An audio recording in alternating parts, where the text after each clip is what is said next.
मेरी ये जिम्मेदारी है कि मैं इस किस्म के मंचों से जब मेरी आवाज धीरे पड़ने लगे, उससे पहले 1 करोड़ विष्णु शंकर, 1 करोड़ जीडी बख्शी, 1 करोड़ आरएसएन सिंह, सुशील पंडित, अंकुर शर्मा इस समाज में पैदा कर।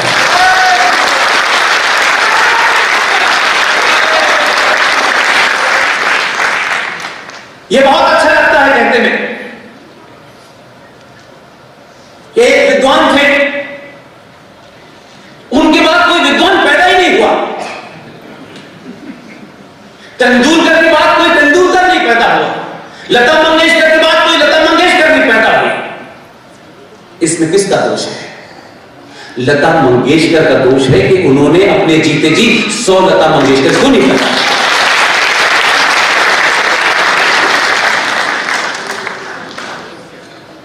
यहां यह भी कहा गया, टॉलरेंस की बात बताई गई। हम शब्दों को अपने मन मुताबिक न समझें। सहनशीलता और कायरता में जमीन आसमान का फर्क होता है। इसलिए एक बात उस रेफरेंस में कह करके, एक मां जो दुनिया की सबसे बड़ी सच्चाई है, उसमें कोई डिबेट नहीं हो सकती। उसे एक शब्द में अगर आप, एक वर्ड में अगर आप परिभाषित करें तो दुनिया की सबसे बड़ी सच्चाई है मां। और वो जो मां जब बच्चा आंखें खोल के थोड़ा देखने लगता है, जिस भी पुरुष की तरफ उंगली उठा के कह देती है ये तेरा बाप है, बच्चा कभी प्रमाण पत्र नहीं मांगता। इसे विश्वास, इसका एक संदर्भ है। जिस भारत माता की जय के हम नारे लगाते हैं, जिसे आप कहते हैं ये 15 अगस्त 1947 को आजाद हुई, लाखों 11 से 20 लाख लोगों के हत्या के बाद ये 15 अगस्त 1947 आपको देखने को मिली। उस लहूलुहान भारत माता के सीने पर कुछ दलाल और चाटुकार बैठ गए। जब वो मां ये बताना चाहती थी कि तुम्हारा असली पिता कौन है, उन्होंने शोर मचा के कहा नहीं नहीं नहीं, ये नहीं है, ये है चरखे वाला।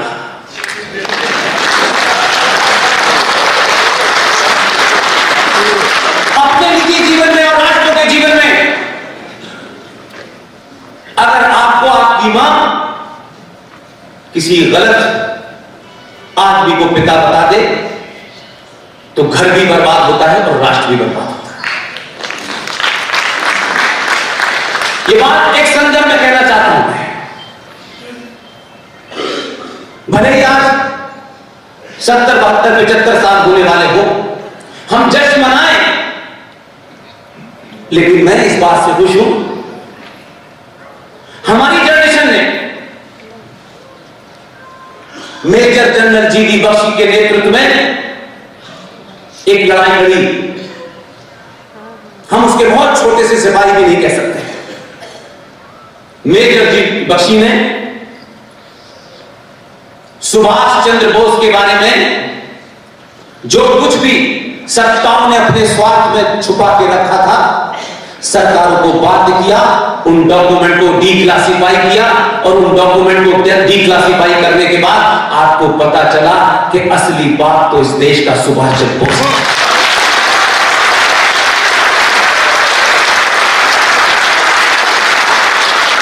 और जब आपको बात का पता चल गया तो आप बदल गए। और यही चेतना ने 2014 पैदा किया। इससे जो लोग साइंस की बहुत बात करते हैं, उन्हें Newton's third law of motion पढ़ना चाहिए। और साइंस वो 1400 साल पहले ऊंट की पीठ पे खड़े होकर खजूरी तो होते बस।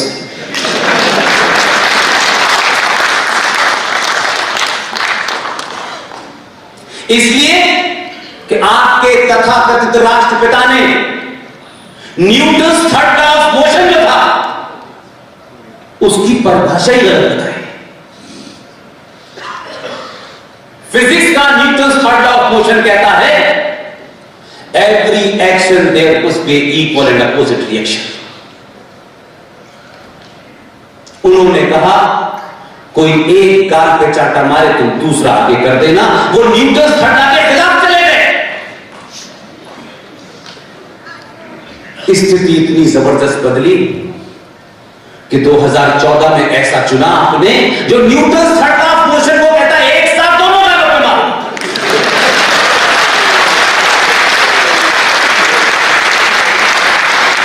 और कितनी ताकत से मारे उतनी ताकत से ही देना, यही सही Newton third law of motion की डेफिनेशन है।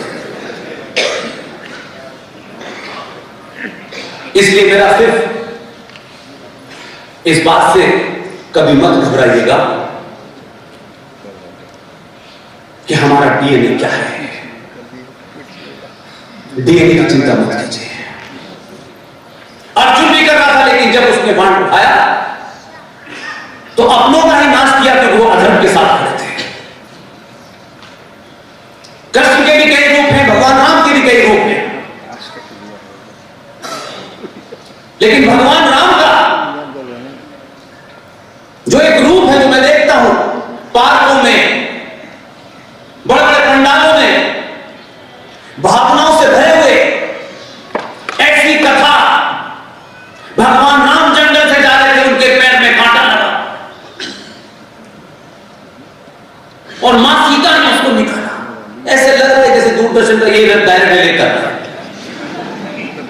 आपने एक भाव को इतना भावनात्मक बना दिया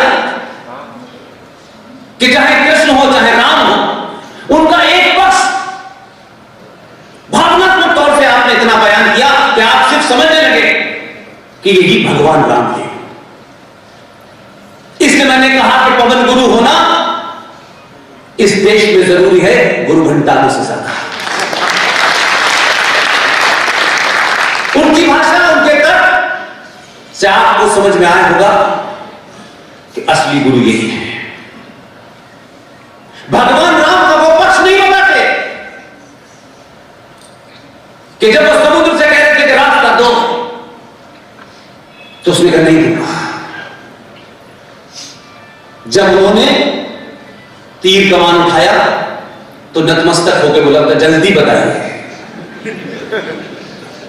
इसीलिए कृष्ण जी का भी एक रूप है जिसे हमारी मां और बहनों को, वो माखन खाते थे, वो चोरी करते थे, वो गोपियों के साथ खेलते थे, वो बांसुरी बजाते थे। यानी कृष्ण जन्माष्टमी में उन्हें सजाया भी ऐसे जाता है कि इसके अलावा कुछ है नहीं। किसी मंदिर में बांसुरी के अलावा सुदर्शन चक्र नहीं दिखाया जाता। ये वही कृष्ण है जो बांसुरी बजाता है, समय आने पे सुदर्शन चक्र भी चलाता है। आपके आइडियल गलत थे। आपने अपने इतिहास में झूठे और मक्कार लोगों को पढ़ा। इसके 70 साल में इस देश को जहां जाना चाहिए था वो नहीं गया, और इस देश के बहुसंख्यक समाज को धीरे धीरे हर तरीके से एक कायर समाज बना दिया जाए, एक डरपोक समाज बना दिया जाए, इसकी चौतरफा कोशिश की गई। और आपसे बार बार कहा नहीं, आप चिंता न करें, हम हैं, हम सब कुछ आपके लिए करेंगे। आपकी स्थिति ये कर दी है। एक कहानी है जो मेरी बहन ने मुझे सुनाई थी। एक सौतेली मां अपने सौतेले बच्चे को गोद में खिलाती थी। 5 साल का था तब भी गोद में खिलाती थी, 15 साल हुआ तब भी गोद में खिलाती थी। पूरे कॉलोनी और मोहल्ले की महिलाओं ने बड़ा ताज्जुब किया कि ये अजीब मां है।